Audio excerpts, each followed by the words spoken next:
Assalamualaikum warahmatullahi wabarakatuh. Perkenalkan, nama saya Desi Fitriana dengan NPM 1810631050121, kelas 6A Program Studi Pendidikan Matematika.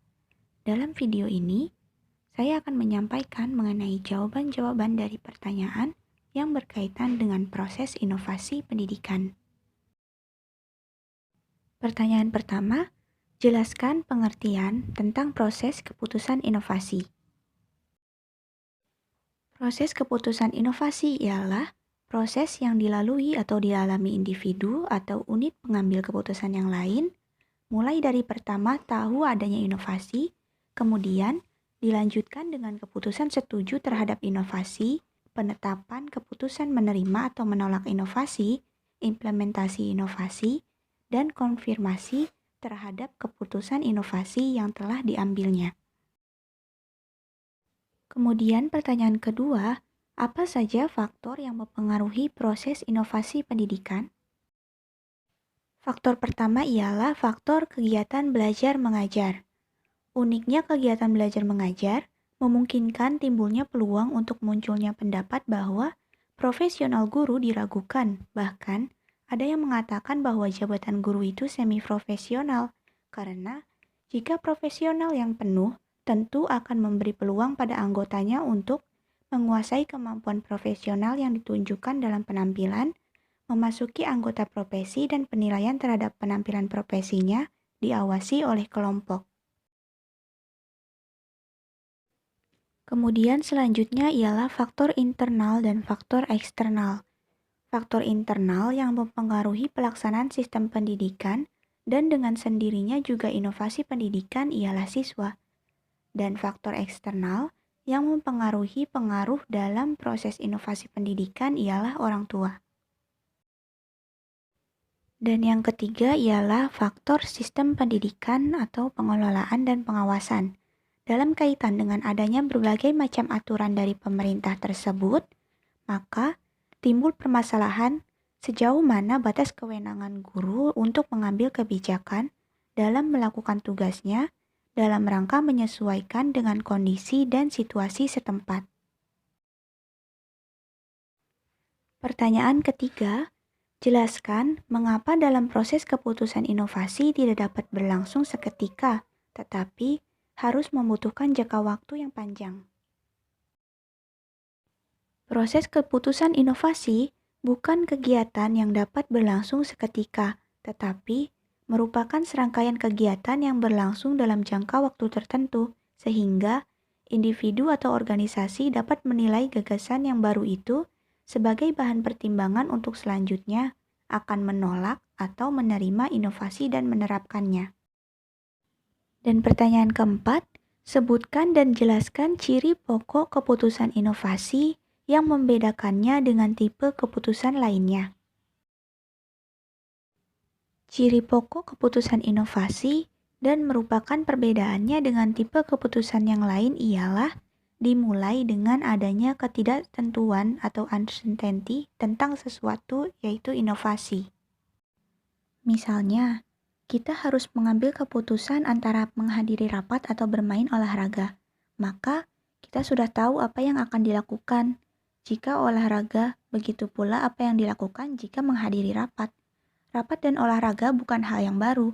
Pertimbangan dalam mengambil keputusan mana yang paling menguntungkan sesuai dengan kondisi saat itu. Keputusan ini bukan merupakan keputusan inovasi. Tetapi, jika kita harus mengambil keputusan untuk mengganti penggunaan kompor minyak dengan kompor gas, yang sebelumnya belum pernah tahu tentang kompor gas, maka keputusan ini adalah keputusan inovasi. Proses pengambilan keputusan mau atau tidak mau menggunakan kompor gas dimulai dengan adanya serba ketidaktentuan tentang kompor gas. Masih terbuka berbagai alternatif, mungkin lebih bersih, lebih hemat, atau lebih dan sebagainya. Untuk sampai pada keputusan yang mantap menerima atau menolak kompor gas perlu informasi. Dengan kejelasan informasi akan mengurangi ketidaktentuan dan berani mengambil keputusan. Dan pertanyaan terakhir, Zeltman, Duncan, dan Holbach tahun 1973 membagi proses inovasi dalam organisasi menjadi dua tahap, yaitu tahap permulaan dan tahap implementasi. Jelaskan langkah-langkah pada dua tahapan, yaitu tahap permulaan dan tahap implementasi. Yang pertama yaitu tahap permulaan atau initiation stage. Dalam tahap ini dibagi lagi menjadi beberapa langkah. Yang pertama, langkah pengetahuan dan kesadaran.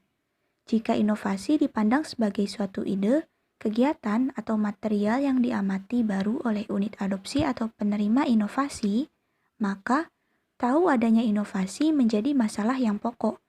Sebelum inovasi dapat diterima calon penerima, harus sudah menyadari bahwa ada inovasi, dan dengan demikian ada kesempatan untuk menggunakan inovasi dalam organisasi. Kemudian langkah yang kedua yaitu langkah pembentukan sikap terhadap inovasi. Dalam langkah ini, anggota organisasi membentuk sikap terhadap inovasi. Dari hasil penelitian menunjukkan bahwa sikap terhadap inovasi memegang peranan yang penting untuk menimbulkan motivasi untuk ingin berubah atau mau menerima inovasi. Dan langkah ketiga yaitu langkah pengambilan keputusan. Pada langkah ini, segala informasi tentang potensi inovasi dievaluasi. Jika unit pengambil keputusan dalam organisasi menganggap bahwa inovasi itu memang dapat diterima dan ia senang untuk menerimanya, maka inovasi akan diterima dan diterapkan dalam organisasi. Dan selanjutnya yaitu tahap implementasi atau implementation stage. Tahap implementasi ini juga dibagi menjadi beberapa langkah. Yang pertama yaitu langkah awal atau permulaan implementasi. Pada langkah ini, organisasi mencoba menerapkan sebagian dari inovasi tersebut. Kemudian yang kedua, langkah kelanjutan pembinaan penerapan inovasi. Jika pada penerapan awal telah berhasil, para anggota telah mengetahui dan memahami inovasi serta memperoleh pengalaman dalam menerapkannya, maka tinggal melanjutkan dan menjaga kelangsungannya. Baiklah, cukup sekian dari apa yang bisa saya sampaikan dalam video kali ini. Mohon maaf apabila banyak kekurangan. Terima kasih. Wassalamualaikum warahmatullahi wabarakatuh.